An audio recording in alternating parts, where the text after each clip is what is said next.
하나님 말씀은 요한계시록 14장 17절에서 20절까지입니다. 요한계시록 14장 17절에서 20절까지 우리 같이 함께 읽겠습니다. 또 다른 천사가 하늘에 있는 성전에서 나오는데 역시 예리한 낫을 가졌더라. 또 불을 다스리는 다른 천사가 제단으로부터 나와 예리한 낫 가진 자를 향하여 큰 음성으로 불러 이르되 내 예리한 낫을 휘둘러 땅의 포도송이를 거두라. 그 포도가 익었느니라 하더라. 천사가 낫을 땅에 휘둘러 땅의 포도를 거두어 하나님의 진노의 큰 포도주 틀에 던짐에 성 밖에서 그 틀이 밟히니 틀에서 피가 나서 말 굴레까지 닿았고 1600 스타디온에 퍼졌더라. 아멘.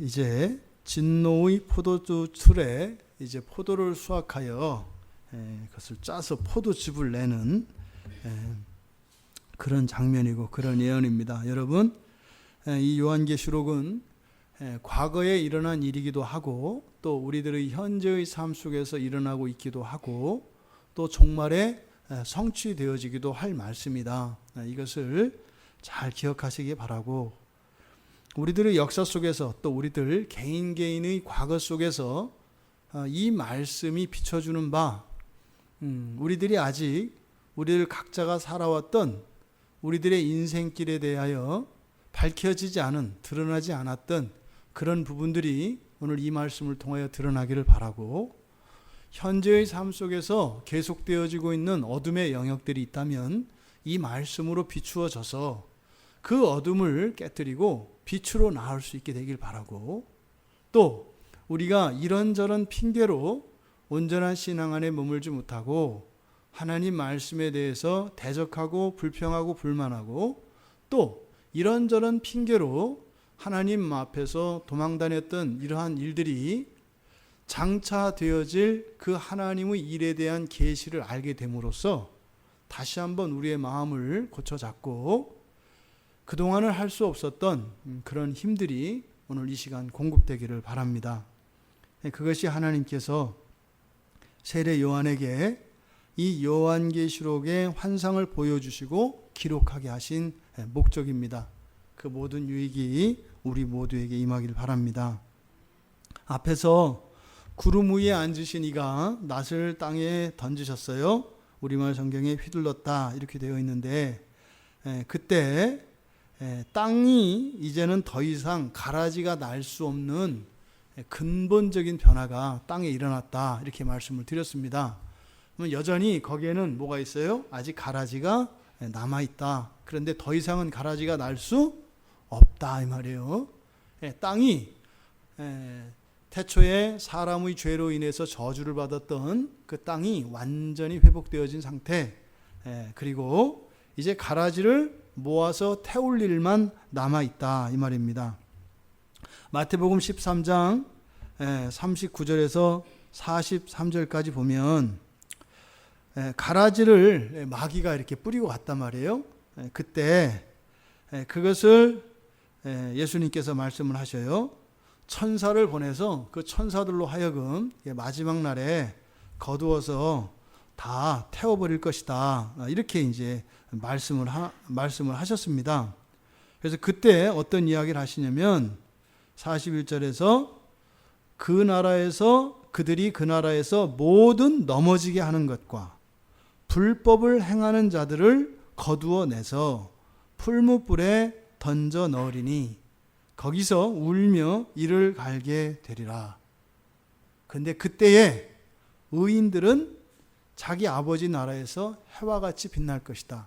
완전히 상반된 운명에 대해서 말씀을 하셨습니다. 풀무불에 던져서 이를 갈면서 울 것이고 의인들은 해와 같이 빛날 것이다. 완전히 상반되는 두 개의 장면을 보여줬습니다. 이때 의인은 누구겠어요? 살아생전에 죄를 한번 짓지 않은 사람들을 말하지 않아요. 그리스도의 보혈의 은총을 입어서 사는 동안 자신이 저질렀던 그 죄들에 대해서 회개하고 용서를 받고 또 그 죄에서 돌이킨 사람들을 말합니다. 그러니까 현재의 우리 삶 속에서 그리스도 예수의 그 대속의 보혈에 그 공로를 힘입은 사람들, 이 사람들을 의인이라고 해요. 그러면 여기서 조심할 것은, 그러면 내가 예수 믿으니까 끝났다, 과연 그런 내용인지 오늘 본문을 우리가 살펴보면 그렇지 않다는 것을 알게 됩니다. 그래서 이 가라지라고 하는 이 단어는 그 마태복음 13장에서만 딱 쓰인 그런 단어예요. 그래서 다른 데에서는 쓰이지 않습니다. 그래서 그 이전도 이후도 쓰이지 않고, 그리고 지금 우리가 보고 있는 계시록 14장의 이 마지막 예리한 날이 아주 서 있는 그 낫을 가지고 추수하는 이 장면에서는 사실상 이 가라지의 심판에 대한 내용이 나오지 않아요. 이제 뒤로 가야 나옵니다. 뒤로 가야. 그래서 계시록 20장에 가야 생명책에 들어있지 않은 자들, 그런 자들에 대한 심판이 나오고, 아직은 이것이 최종적으로 불신자들에 대한 심판을 의미하는 것은 아닙니다.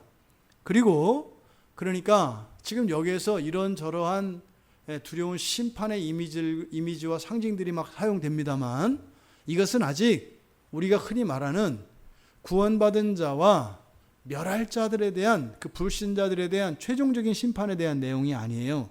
그러니까 여기서는 막 두려운 고난도 있고 벌을 받고 하는 일들이 일어납니다만, 사실은 이것은 무엇에 대한 이야기예요?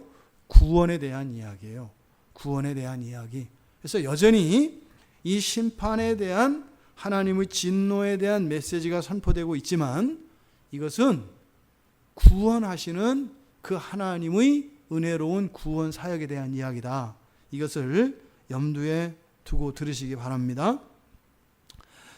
또 다른 두 천사가 나오는 것을 요한이 봤어요. 17절에 또 다른 천사가, 그리고 18절에 또 다른 천사가, 그러니까 불을 다스리는 또 다른 천사가, 그러니까 또 다른 두 천사가 나오는 것을 요한이 보았는데, 첫 번째 천사는, 두 천사 중에서 첫 번째는 성전에서 나오는데 역시 예리한 낫을 가졌더래요. 또 두 번째는요, 제단에서 나왔대요. 그러니까 제단도 마찬가지로 성전입니다. 근데 성전에서 나왔다, 제단에서 나왔다, 그러면서 이 제단이라고 하는 것은 번제단을 말해요. 번제단은 뭐예요? 제물을 태우는 것을 말합니다. 그러니까 제단에서 온 천사 이렇게 이야기하면서 불을 다스리는 천사라고 이야기해요. 그러니까 지금 천사들이 막 나오는데, 이 천사들이 다 어디서 나와요? 성전에서 나온다고요. 그리고 제단을 언급해요. 그러니까 마치 이것은 구약의 어떤 장면을 연상시켜요? 제사를 드린 장면이에요. 그러니까 속죄제를 드리는 그런 장면을 연상시킨다 이 말이에요. 구약에서는 제사장들이 이제 죄인들이 제물을 가지고 오면 그거를 받아서 잡게 하고 살을 태우고 피를 뿌리고 하는 일이 있었단 말이에요. 그러니까 그 제사장들이 하는 일들을 지금 여기서는 천사들이 지금 하고 있는 것으로, 그래서 하늘 성전에서 마치 제사를 드리고 있는 것 같은 그런 장면을 여기서 연상시키고 있다. 자, 그러면 첫 번째 천사, 낫을 가지고 온 천사에게 불을 다스리는 천사가 지시를 합니다. 뭐라고 지시해요? 추수해라. 그죠? 추수해라. 그 향하여 뭐라 그랬어요? 내 예리한 낫을 휘둘러 땅에 포도송이를 거두라. 근데 앞에서 흰 구름에 앉아있던 이로 나타난 예수님께서는 그냥 우리말 성경에서는 곡식이라고 되어 있지만 곡식이 아니라 모든 작물을 뜻한다고 그랬어요. 그러니까 곡식과 이런 가라지와 모든 것을 다 의미한다고 그랬어요. 근데 지금 여기에서는 포도에 대해서 이야기를 합니다. 포도. 그러니까 이 성전에서 나온 예리한 낫을 가지고 있는 천사에게 불을 다스리는 천사가 무엇을 수확하라 그래요? 포도를 수확하라고 한다고요. 그럼 포도가 의미하는 게 무엇이겠는가? 포도가. 성경에서 이 포도라는 단어가 많이 쓰일까요? 안 쓰일까요? 3번밖에 안 쓰여요. 그러니까 생각보다 이 포도가요, 그렇게 많이 쓰이지 않아요. 근데 많이 쓰이는 단어는 포도즙. 포도주는 200번 넘게 쓰이는데요. 이 포도 자체에 대해서는 3번밖에 단어가 쓰이지 않아요. 저도 이번에 처음 알았어요. 심정적으로는 그냥 뭐 우리는 포도주나 뭐 포도나 뭐 비슷하잖아요. 그러니까 이게 뭐 포도에 뭐 이렇게 즙 이렇게 할 것 같은데 전혀 다른 단어예요. 그러니까 이 포도라고 하는 이 말은 성경에서 잘 쓰는 말이 아니에요. 그러니까 신약 성경에서 딱 3번 쓰인다고요. 근데 이게 사용되어지는 것을 보면은 마태복음 7장 16절하고 누가복음 6장 44절인데 여기하고 3군데거든요. 근데 사실은 마태복음과 누가복음 여기는 평행 본문이에요. 그러니까 이때 말하는 포도는 열매로서의 포도예요. 그러니까 예를 들어서 그 나무가 어떤 나무인지 어떻게 알아요? 열매를 보고 안다. 그래서 포도나무에 맺히는 그 열매로서의 포도예요. 근데 이 포도는 성경에서 특히 이제 포도즙으로 많이 사용된다 그랬잖아요. 포도를 짠 그 포도즙 또는 포도주로 우리말 성경에 되어 있는 이것은 성경에서 많이 쓰이는데 이거는 주로 무엇과 관련되어져요? 제사, 제전, 이 전제와 관계되어 있어요. 그러니까 하나님께 드려지는 거라고요. 그러니까 포도주는 여러 가지 과일들 중에서 특별하게 취급받는 그런 과일이 이 포도입니다. 그러니까 이 포도는 하나님의 자녀, 그러니까 포도즙이라고 하는 것은 하나님께서 주신 축복을 상징하고 하나님께 드릴 만한 것으로 이제 취급되는 것이 성경인데, 그러니까 그 포도즙의 원료인 포도, 이것은 뭘 말하겠어요? 여기서는 지금 성도를 상징한다 이 말이에요. 그러니까 지금 낫을 휘둘러서 거두어라 할 때 포도를 거두라 그랬어요. 이 포도가 누구다? 이게 상상하지 마세요. 낫으로 막 이렇게 치는 생각 그렇게 하지 말고 단지 낫의 이미지는 무엇을 이야기한다? 하나님의 심판을 상징한다 그랬어요. 추수는 심판을 상징한다 그랬어요. 그러니까 성도들에 대한 심판을 나타내는 본문이다 이 말이에요. 그런데 여기에 보면 지금 그 포도를 거두어라, 추수해라 이렇게 얘기했는데 그 이유를 18절 끝에서 뭐라 그래요? 왜요? 왜 포도를 거두라 그래요? 익었다. 근데 성경에는 익었다 이런 말이 있다 없다? 없다라고 그랬어요. 익었다라고 하는 것은 완전히 뭐 성숙한 이런 의미라고 그랬잖아요. 그러니까 사실은 이 세상에 익는다는 개념이 있을 수가 있어요, 없어요? 없어요. 익는 것은 언제요? 예수님이 오시고 나서만 우리는 날마다 익어요. 이 세상에서는 사실은 익었다는 건 뭘 의미해요? 정점을 찍었다는 것이고 그 다음부터는 어떻게 되는 거예요? 죽어가는 것을 뜻해요. 그러니까 익었다라고 하는 진정한 의미는 뭐예요? 완성됐다라고 하는 의미죠. 그러니까 이 세상에서는 완성이 있어요, 없어요? 없어요. 사실은 익었다, 완성됐다라고 하는 건 뭐예요? 이제 죽을 때 됐다라는 거예요. 이제 죽음을 향해서 내리꽂히는 거예요. 그래서 성경에서는 이렇게 완성된 의미로서의 익었다라는 말은 쓰지 않는다. 그러니까 익었다는 말, 완성이라는 말을 언제를 위해서 남겨둔 거예요? 주님이 오시고 난 그 새하늘과 새 땅에서 사용될 말이에요. 그러니까 이 세상은 주님 오시기 전까지는 익는 거 없어요. 그러니까 뭐예요? 사실은 마지막까지 계속 죽어가는 거죠. 죽어가는 거. 그렇게 막 죽으려고 작정을 하는 거죠. 근데 지금 여기서 그러면 익었다고 번역한 이 단어, 여기서 익었다고 하는 이 단어는 사실은 이게 어떤 지점이라고 하는 뜻에서 말에서 만들어진 단어예요. 그러니까 여기서 포도주가 익었다라고 한 말은 직역하면 어떻게 되는 거예요? 그 포도가 익을 때가 되었다 이렇게 된 거예요. 포도가 익을 때가 되었다. 이건 뭐겠어요? 익고 그 포도의 상태가 익었느냐 안 익었느냐가 아니라 왜 추수하라고 했다? 지금은 포도가 다 익을 때니까 그냥 거두라 이 말이에요. 그러면 포도가 익었는지 안 익었는지 상관이 있어요, 없어요? 없어요. 그럼 이때 포도를 거두면 이때 포도는 어떤 포도가 있겠어요? 이제 막 난 포도도 있을 거고요. 진짜로 완전히 익은 포도도 있을 거고요. 익다 못해서 썩어 문드러진 포도도 있을 거고요. 이런 포도들이 다 섞였을 거예요. 이해되시죠? 그러니까 웃자라는 것은 어떻게 되겠어요? 따기 전에 농부가 와서 따기 전에 따기 한 일주일 전에 이미 포도가 바짝 익어 있었어요. 그럼 일주일 뒤에 농부가 따러 왔어요. 그럼 그 포도주는 어떻게 됐겠어요? 시들고 말랐겠죠. 막 썩었겠죠. 또 농부가 추수하러 왔을 때 익지 않은 새파란 청포도도 있을 수 있잖아요. 그러니까 지금 여기서 포도주가 익었으니 거두어라 라고 하는 의미는 뭐예요?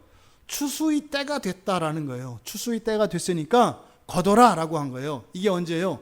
우리가 지난주에도 말씀드렸던 것처럼 예수님께서 마태복음 10장에서 그때 추수할 때에 대해서 말씀을 했다고 그랬잖아요. 그러니까 때가 됐으니까 거두라는 거예요. 근데 지금 이때 그 포도들의 상태는 어떻다? 설익은 포도, 어쨌든 익은 포도, 그리고 익은 게 아니라 이제는 막 익다 못해서 완전히 그냥 문드러진 포도, 말라가는 포도, 이런 게 지금 다 섞여 있는 상태다 이 말이에요.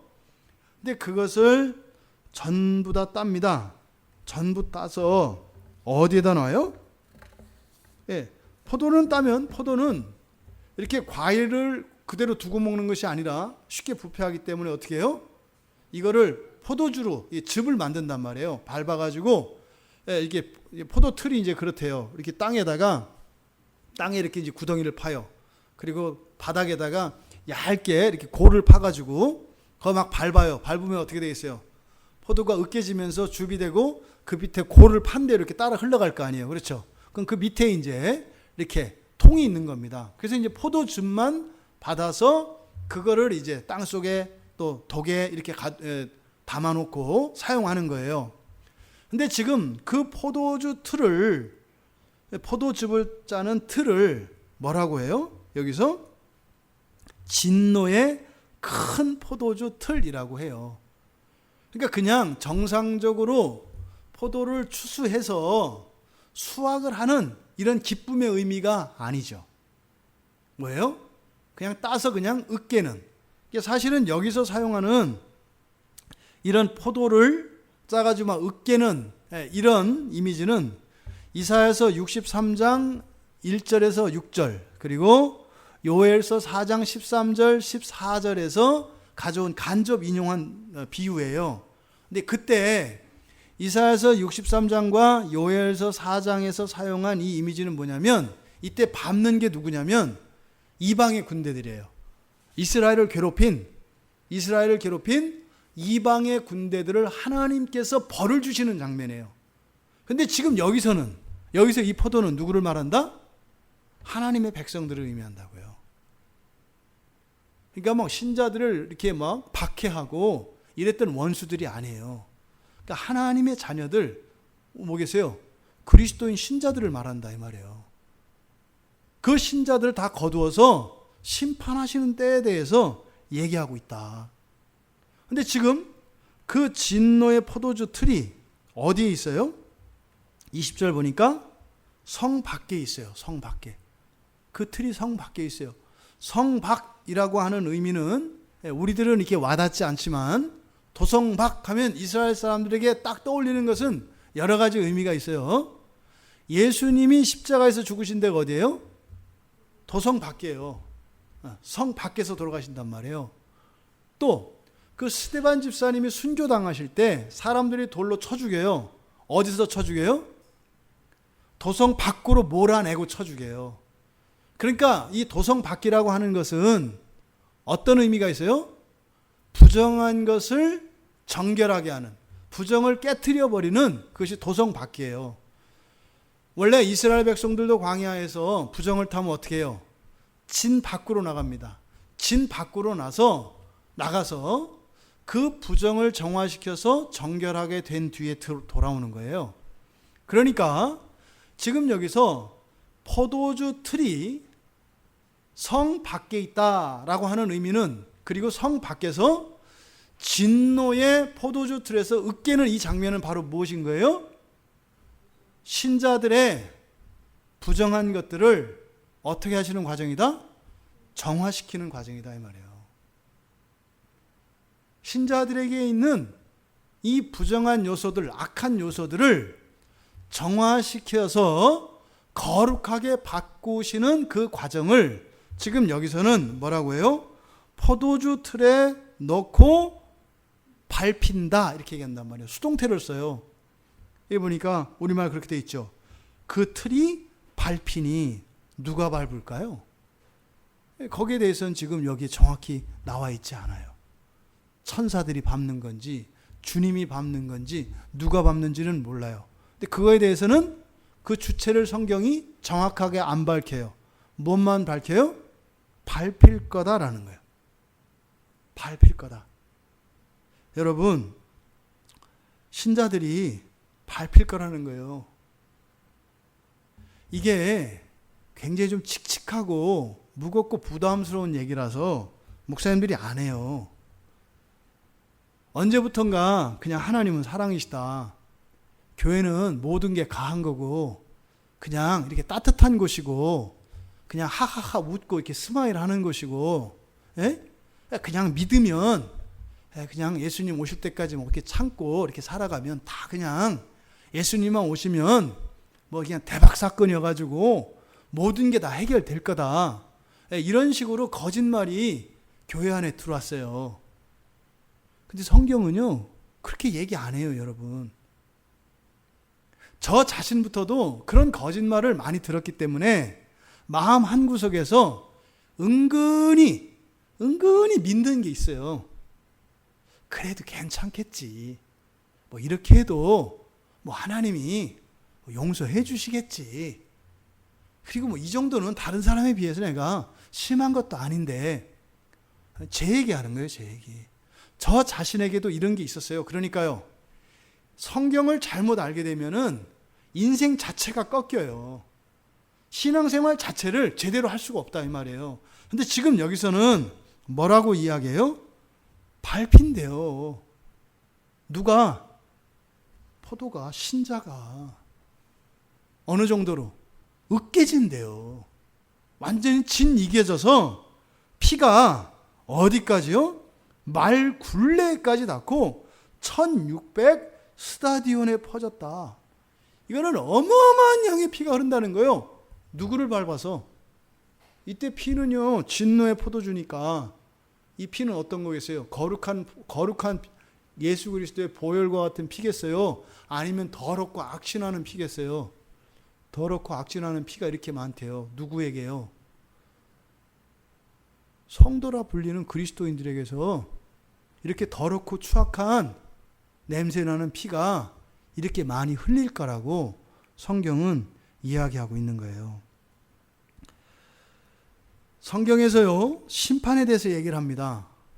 심판에 대해서 불신자들 반드시 심판받아요. 반드시 심판받아요. 반드시. 그런데 신자도 심판을 받을까요? 안 받을까요? 신자도 심판을 받는단 말이에요. 불신자도 심판을 받고 신자도 심판을 받아요. 그런데 성경에서는 이렇게 심판에 대한 이야기를 하는데 계시록 20장 12절에 가면 그 불신자들에 대한 심판을 뭐라고 하냐면 생명책에 기록되지 못한 자들이라고 해요. 생명책에 기록되지 못한 자들. 그러니까 이걸 뭐라 그래요? 예정 안에 있지 않은 자들 이렇게 얘기를 하잖아요. 그죠? 불신자 이렇게 얘기한단 말이에요. 그러니까 생명책에 기록되지 못한 자들을 불에 태운대요. 근데 지금 여기서 하는 것은 생명책에 기록되지 못한 자들이 아니라 누구라고요? 포도 신자들이라고요. 신자들. 이 생명책이라고 하는 말이요. 시편 69편 28절에 처음 등장하거든요. 다윗의 시예요. 시편 69편 28절에 가면 거기서 뭐라고 하냐면요.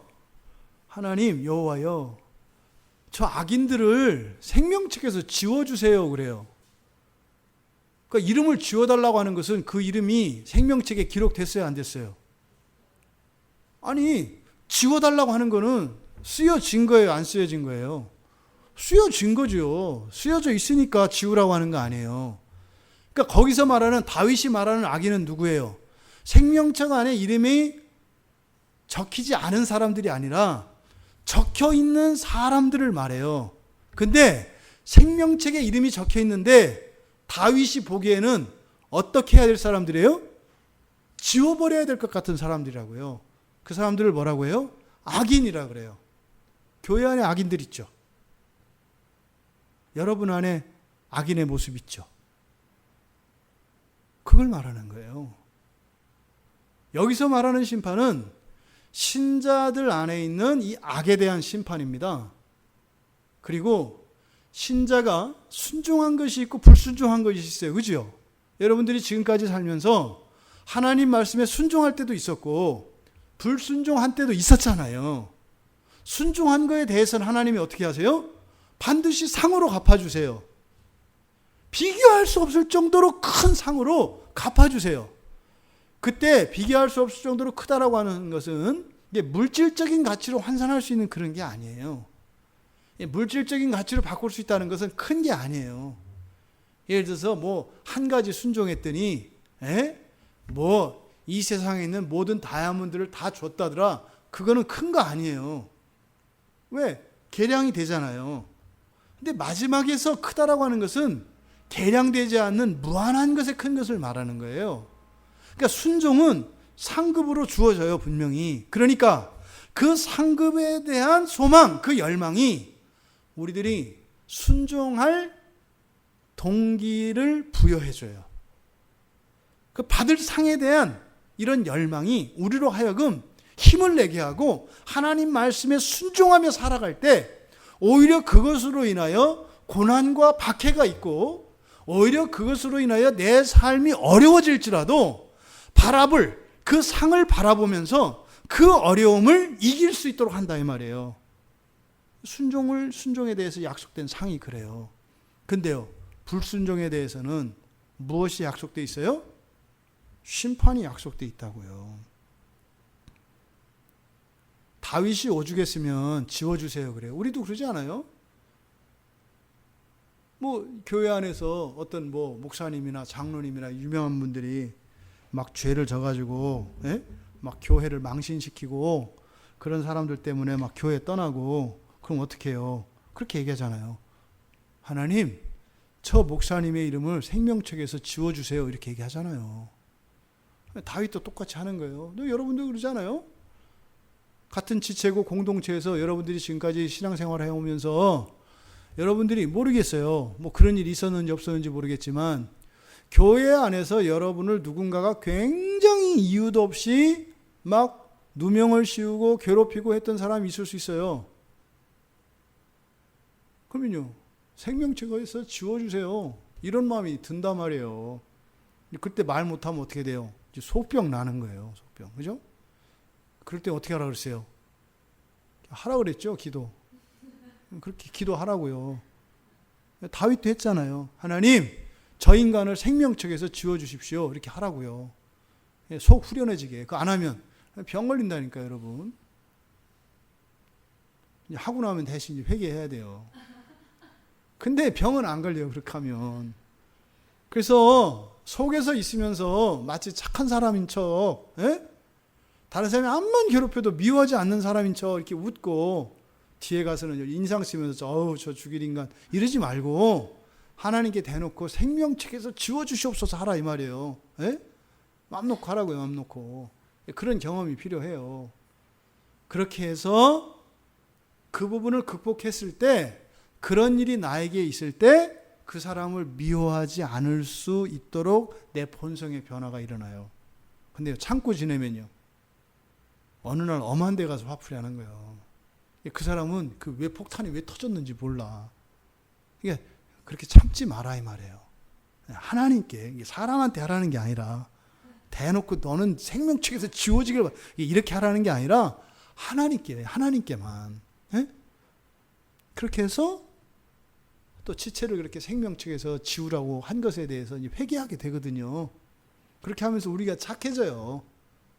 그러면서 내가 저지른 죄 때문에 미안한 마음에 그 사람이 다시 나를 괴롭혀도 내가 저지른 게 있으니까 덜 마음이 아프고 뭐 나도 그랬으니까 뭐 이렇게 돼가지고 마음이 이렇게 악해지지 않고 이렇게 갈라지지 않는다 이 말이에요. 어쨌든 바로 신자들 안에 있는 이 불순종과 악에 대해서는 반드시 심판이 있다. 그래서 여러분들이, 저도 마찬가지예요. 전 모르고도 어쩔 수 없었다. 뭐 이랬던 거 있단 말이에요. 참을 수 있었는데 안 참았던 거 있다고요.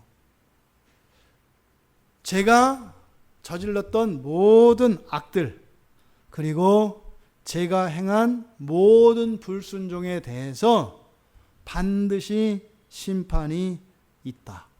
잊지 마세요. 전도서 12장 14절에 하나님은 뭐라고 얘기하냐면 모든 행위를 심판하신대요. 심지어는 은밀한 일까지. 은밀한 일은 뭘까요? 이 세상 아무도 몰라. 이 세상 아무도 모르는 그런 은밀한 일까지, 그러니까 하나도 빼놓지 않고 다 심판하실 거라고 전도서에 기록되어 있어요. 예수님도 이 말씀을 그대로 하세요. 누가복음 12장에 보면 2절과 3절에서 예수님이 그러신다고요. 감추인 거 하나도 없이 다 드러난대요. 심지어는 이게 속삭인 말까지 들어간다 그래요. 드러난다 그래요. 그러니까 이 세상에 우리가 태어나면서 여러분들이 엄마 뱃속에서 좀 이게 누워있는 자세가 좀 불편하다고 엄마 발길질 한 것까지 다 계산하신다 이 말이에요. 어떻게 자식이 엄마 배를 차. 다 계산하신다는 거예요. 여러분이 그냥 무심결에 얼씨 했던 것까지 다 계산한다는 거예요. 저는 사실 그렇게 계산 안 할 줄 알았어요. 근데 계산한대요. 성경에서 그렇게 이야기해요. 다 계산한대요. 심지어는 누가복음 14장에서는 뭐라고 얘기하냐면 자신이 직접 자기가 한 일을 다 말해야 된대. 네? 주님 앞에 가세요. 주님, 제가요 엄마 뱃속에 있을 때 발 찼어요. 한번 찰라다가 오른발로 차고 재밌어서 왼발로 한 번 더 찼어요. 이거를 자기 입으로 다 얘기한대요. 제 얘기가 아니라 주님의 말씀이세요. 이 세상에서 살았던 일 하나도 지나가는 거 없다는 거예요. 심지어는요, 하나님은 여러분의 마음의 중심을 다 보세요. 한번 보겠어요. 내 마음속에 잠깐 떠올랐다가 사라진 생각까지도 주님 앞에 얘기하게 된대요. 여러분, 죄는 끝까지 참으세요. 불순종하는 일은 죽을 힘을 다해서 불순종하지 않도록 하세요. 그거를 다 얘기해야 된대요. 그리고 그거 일일이 계산 다 해야 된대요. 근데 성경이 이렇게만 하면 어떻게 우리가 한숨 나오잖아요. 그죠? 이거 기억도 못 하는데 이걸 다 어떻게 한단 말인가. 그래서 사도 바울이 로마서 8장 1절에서 신자는 결코 정죄당하지 않는다 그래요. 뭐라고요? 정죄당하지 않는다. 여기서 한판 뒤집게 하려고 하면 안 돼요. 그래서 정죄당하지 않는다라고 하는 것은 신자가 저지른 그런 저지른 악들과 불순종이 불신자가 저지른 것처럼 되지 않는다고 하는 의미지, 없던 것으로 한다 이런 의미는 아니에요. 그러니까 여기서 정죄당하지 않는다라고 하는 것은 불신자들이 당하게 되는 그 심판, 둘째 사망으로 이야기해요. 그게 뭔지 몰라요. 둘째 사망은 죽고 끝나는 게 아니에요. 불신자들이 가끔 이 세상 사는 게 힘들다고 자살해요. 왜요? 죽으면 아무것도 모를 것 같잖아요. 왜 그런 생각이 나올까요? 죽으면 끝이라고 생각을 하는 거예요. 근데 죽으면 어떻게 돼요? 진짜 시작이에요.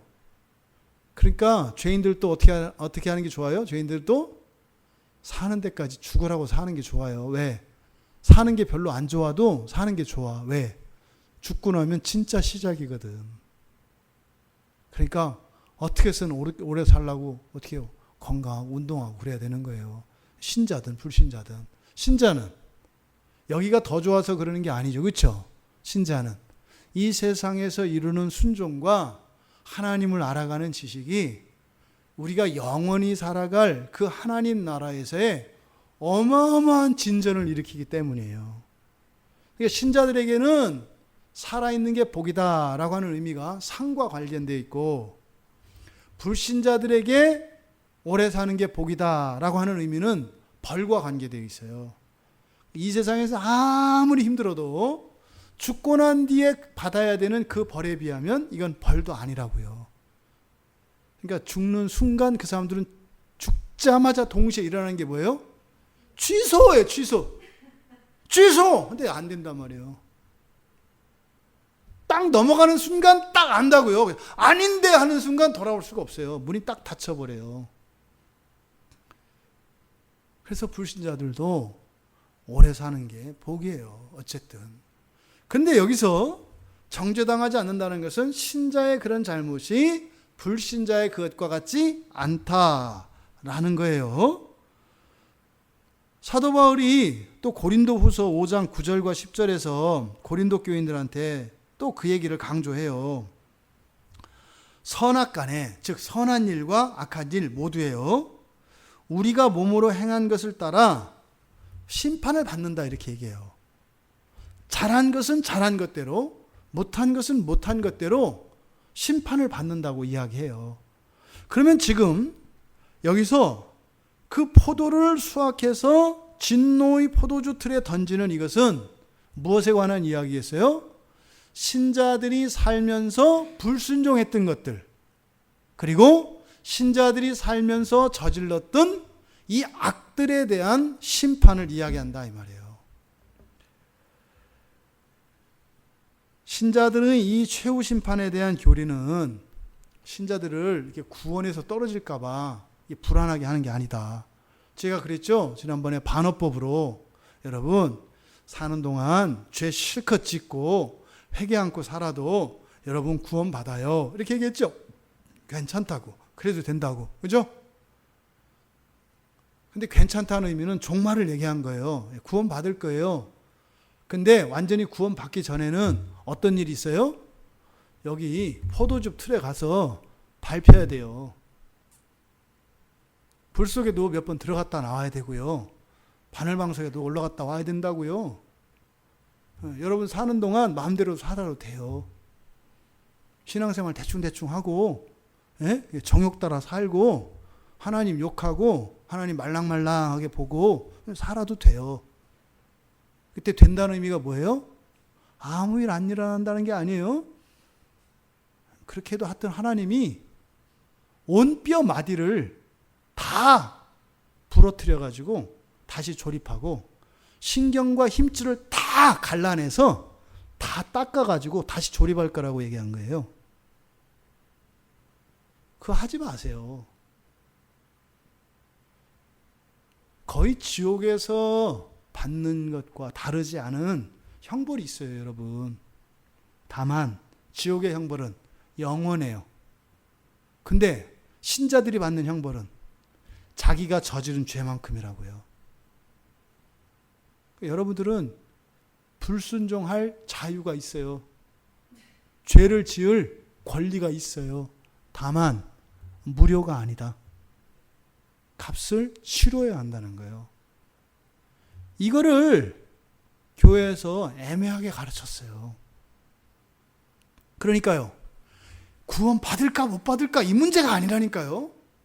여러분들이 그런 고통과 고난을 당할 건지 말 건지의 문제예요, 여러분. 해도 되나? 안 되나? 해야 되나 말아야 되나? 이 문제가 아니라니까요. 여러분들이 이렇게 뭐 어디가 아파서 병원에 빨리 가면 뭐 치료를 빨리 받을 거 아니에요. 근데 오래 묵혀서 가면 또 오래 받을 거 아니에요. 그 문제다 이 말이에요. 그러니까 신자들의 불순종과 이런 행악에 대한 부분은 반드시 해결이 돼야 된다. 그래서요, 여러분, 그냥 대충대충 사람들 따라서 살지 마세요. 뭐 다 그렇게 살던데 뭐 유난히 뭐 우리만 그래야 되나? 그건 우리의 문제가 아니라 누구의 문제라는 거예요? 나의 문제라고요. 내가 이 다음에 받을 그 심판의 무게가 매우 커요, 여러분. 그러니까요, 작은 모양이라도 버리라는 거예요. 왜요? 그거 다 여러분 스스로 짓밟힘을 당해야 된다고요. 그래서 회개하라! 이게 복음이라고 말씀드렸잖아요. 목사님들이 막 야단치고 여러분들의 죄를 정죄하고 좋아요, 나빠요? 기분이 좋아요, 안 좋아요? 기분은 안 좋잖아요. 근데 여러분한테 그게 좋은 거예요, 나쁜 거예요?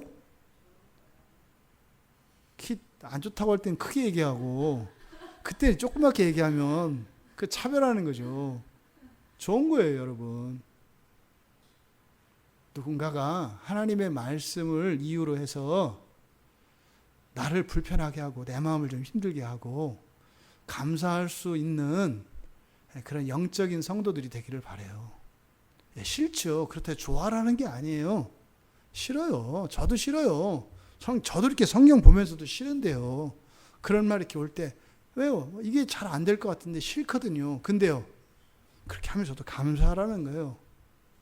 감사하라는 거예요. 가르쳐 주셨으니까 고쳐 주시겠다는 거 아니에요. 에? 고쳐 주시겠다는 거 아니에요. 고쳐 질 거고요.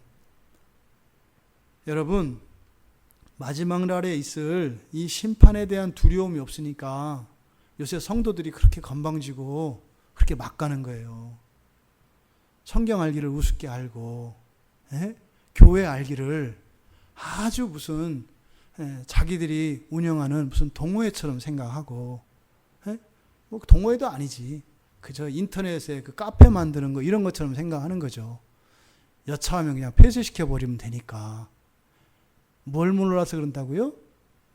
마지막 날에 신자들이 당할 심판에 대한 교리를 모르기 때문에 그렇게 방자한 신앙생활을 하는 거다 이 말이에요. 여러분, 겁을 좀 먹어야 돼요. 그러면 뭐라 그래요? 두려워하라 그러죠. 두려워하라. 두려워해야 된다고요. 그러면 우리가 드는 생각은 뭐예요? 야, 그럼 큰일 났네. 어쨌든 그동안 내가 그걸 몰라가지고 안 할 수 있는데 한 것도 있고 모르고 또 그런 것도 있지만 일부러 한 것도 있고 그 모든 것 우리가 저지른 그런 불순종과 그런 우리가 저지른 악들에 대해서 마지막에 가서 심판을 받아야 되는데 그 심판을 면할 수 있게 해주는 게 뭐예요? 회개라고요. 그러니 여러분 예배 한번 드릴 때마다 회개의 기회를 놓치는 게 얼마나 어리석은 건지 아시겠죠? 예배 가운데 여러분들이 회개한다면 그 진노의 큰 포도즙 틀에서 밟히는 그 일에서 면해지는 거예요. 설렁설렁 대충대충 예배 시간에 잠이 와요? 나중에 가서 밟혀봐요. 잠이 오나 그때도 자나 한번 보자고. 에? 그때 가도 자나 안 자나 한번 보자고요. 예배를 여러분들이 투덜대요? 그런가 보자고요. 가서 이 다음에 가서 이게 지금 뭐가 뭔지 이 똥오줌도 못 가리는 거예요. 그냥 뭐 대충대충 예배를 왜 드리는지 말씀을 왜 보는지 기도를 왜 하는지 모르니까 그런 것들이 무슨 사람의 공로가 되고 자랑이 되고 아니 자기가 용서받은 게 자랑이에요? 예, 하나님은 드러낼 수 있어요. 근데요, 자기가 어떻게 죄 용서받은 게 자랑이에요? 부끄러운 거지. 에? 그리고 하나님의 말씀이 선포되어지면서 우리는 우리가 과거에 저질렀던 죄악들을 기억하지 못해요, 여러분. 그런데요, 말씀이 그것을 생각나게 해줘요. 전혀 죄가 아니라고 했던 것을 말씀이 밝혀준다니까요. 나중에 주님 앞에 가서 주님 기억이 안 나요 이러면 되는데 그땐 기억이 다 나요. 완전히 기억이 다 난다니까요, 그때는. 그리고 말도 왜 이렇게 빠른지 줄줄줄줄줄 다 외운단 말이에요. 그러니까 여러분 살아생전에 여러분들이 해야 될 일은 뭐겠어요? 하나님, 지금 이전까지 제가 사는 동안 모르고 저질렀던 이런 모든 죄악들을 생각나게 해주셔서 회개하게 해주세요. 그럼 어떻게 해요? 청산하는 거예요. 여기서 청산하고 하는 거라고요. 그래서 어떻게 해요? 제가 우리 평촌 광야교회 성도들은 어디에 참여했으면 좋겠다? 첫째 부활에 참여했으면 좋겠다.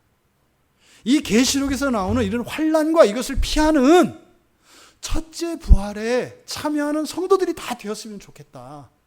그래서 주님과 함께 통치하는, 함께 심판하는 그런 성도들이 다 되었으면 좋겠다. 이게 이 교회의 담임 목사된 저의 간절한 소원이에요. 그러니까요, 살아 생전에 청산을 다 해야 된다 이 말이에요. 빚을 다 갚아야 된다 이 말이에요.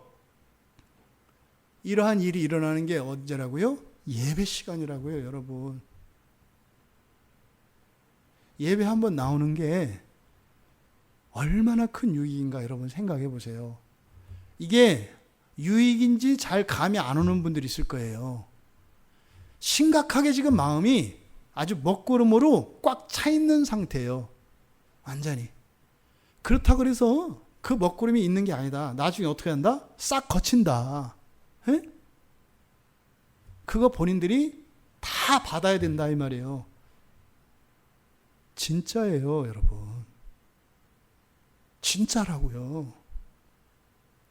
여러분들이 예배 시간에 그러니까 마음 쏟아야 되는 건 뭐겠어요? 주님, 저의 죄를 깨닫게 해주시옵소서요. 감동을 주시옵소서가 아니에요. 교훈을 배우게 해주세요. 이거는 그 다음에요. 일단 나도 기억 못하는 이 죄가 생각이 나야지요. 그래 계산을 끝내야죠, 여러분.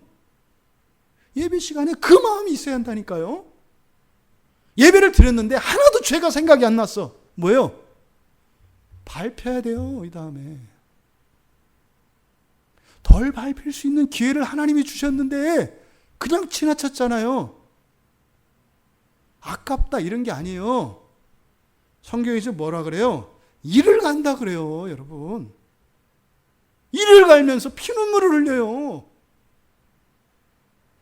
근데 편안하게 예배 가운데에서 그 일을 대신할 수 있도록 하나님이 회개의 복음을 주셨는데 그것을 여러분들이 받아들이지 않으면요,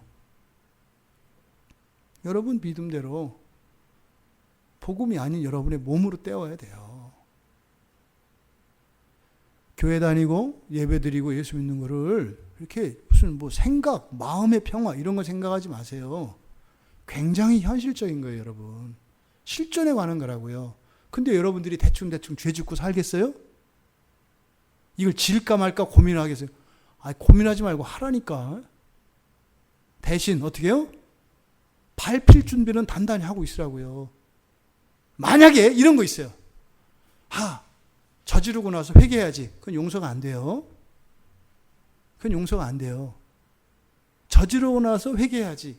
그럼 회개해야 될 죄가 아니에요. 그거는 벌 받아야 하는 거예요. 그럼 밟혀야 정신 차리는 거예요. 그런 건 회개가 안 돼요. 애시당초 그런 생각은 꿈도 꾸지 마세요. 이 회개의 복음이 이 요한계시록을 통해서 확연하게 드러나요. 그러니까 종말에 되어질 이 확실한 일을 알지 못하면 회개가 되게 낭만적이야. 그리고 굉장히 추상적이야. 근데 이 종말에 신자들이 받게 될 선악간의 이 행위에 대한 모든 심판, 특별히 불순종과 죄에 대해서 받아야 될 이 하나님의 두려운 진노를 알면 회개가 얼마나 큰 복음인가를 알아요. 여러분들에게 회개가 복음인 것은 구약의 백성들에게는 제사가 복음이에요. 구약의 백성들은 제물을 끌고 천리길을 가서 제물을 드려요. 그러니까 마치 구약의 백성이 제물로 드리는 제사, 그것이 오늘날 우리들에게는 뭐와 같아요? 회개와 같은 거예요. 구약의 백성들은 제사 드릴 때마다 어떻게 돼요? 돈 들어요. 여러분들은 돈도 안 들어요. 그러니까 공짜 갖고 아무것도 아닌 것 같죠? 그렇게 살다가 발표 보라고. 저도 이 계시록 설교하기 전까지는 이 부분이 애매해서 몰라가지고 밟힐 건수가 엄청 많았어요. 보니까 참을 수 있었는데 안 참았고, 아무 생각 없이 저질렀던 죄들이 있었더라고요. 큰일 날 뻔했지 뭐예요. 지금까지 있었던 모든 죄들에 대해서 우리가 회개하고 죄값을 예수 그리스도의 보혈로 씻김을 받읍시다, 여러분. 그리고 오늘 이후로 우리가 살아갈 때 하나님 말씀에 불순종하는 것과 죄 짓는 것을 가볍게 생각하지 맙시다. 그리고요, 거룩한 신자답게 살아야 될 분명한 이유를 가지세요. 선한 일에 대한 하나님의 상의 약속, 그리고 저지른 악행에 대한 두려운 하나님의 진노의 심판, 이것을 붙들고 내 성질대로 내 생각대로 살아가는 것이 아니라 하나님 말씀 앞에 복종하며 살아가는 착한 성도들이 됩시다. 그것이 요한을 통해서 우리들에게 주시는 이러한 복음입니다. 복음. 에스겔 선지자가 에스겔서 33장 11절에서 이렇게 얘기를 해요. 이스라엘 족속아, 돌이키고 돌이키라. 너희 악한 길에서 떠나라. 어찌 죽고자 하느냐. 동일한 말씀이죠.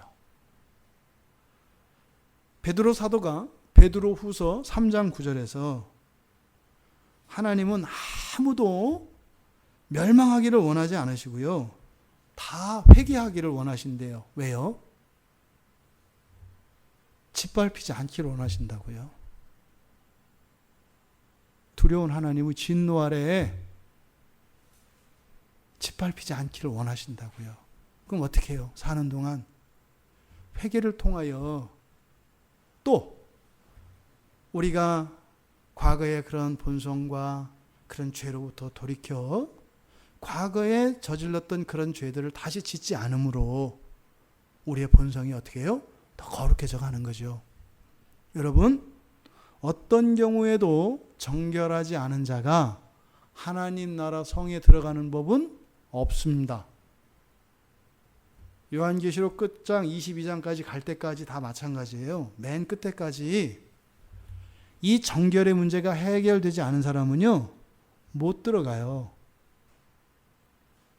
여러분들이 다 주님의 신부로 합당한 사람들이 다 돼야 돼요. 물론 우리가 사는 동안 그것을 다 이룰 수는 없어요. 하나님이 우리를 해 주실 거예요. 그런데요, 두 가지 방식이 있다는 거예요. 하나는 뭐예요? 회개를 통해서 하나님께서 우리를 거룩하고 완전한 신자로 만들어 주실 것이다.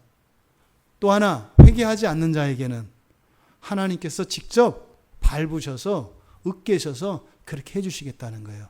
선택은 여러분들의 몫이에요. 여러분들이 삶 속에서 그리스도인으로서의 삶의 행위들이 드러나지 않는다면 그것은 많이 회개하고 고쳐져야 되는 부분이에요. 여러분들이 여러분들의 신앙과 관련하여 어떤 신자들인가, 내가 어떻게 신앙생활을 하고 있으며 어떻게 살아왔는가, 그리고 어떻게 살아갈 것인가를 고민하시기 바랍니다. 그래서 하나님의 이 간절한 소원, 어느 누구도 고통받지 않고 하나님의 진노 아래 있지 않고 회개를 통하여 온전한 구원에 이르시기를 원하시는 그 하나님의 뜻을 따라 살아가며 그 하나님이 우리에게 주신 그 복음의 유익을 다 누릴 수 있는 우리 모두가 되기를 주님의 이름으로 축원합니다. 우리 말씀을 생각하며